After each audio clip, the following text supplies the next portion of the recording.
ஆதவ் அர்ஜுனாவை திமுக தானே விசிகா விட்டு வெளியே அனுப்பிச்சுன்னாங்க.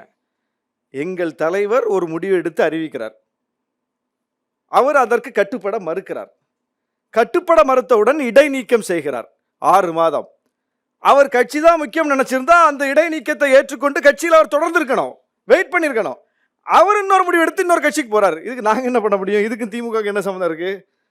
எங்க கட்சி ப்ரொசீஜரை நாங்கள் ஃபாலோ பண்ணி ஒரு விஷயத்தை செய்கிறோம். அதற்கு அவருக்கு உடன்பாடு இல்லை, அவர் போறாரு. இதுக்கு திமுக என்ன சம்மந்தம் இருக்கு?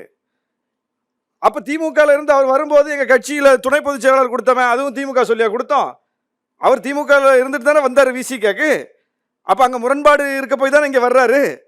அங்க உடன்பாடுன்னு அங்கே தொடர்ந்து இருப்பார்ல. திமுகவில் தொடர்ந்தவர் அங்கே தொடர்ந்து இருக்கணும், ஏன் விசிகாக்கு வர்றாரு? அப்ப அங்க அவருக்கு ஏதோ முரண்பாடு இருக்கு, வந்துட்டார் இங்க.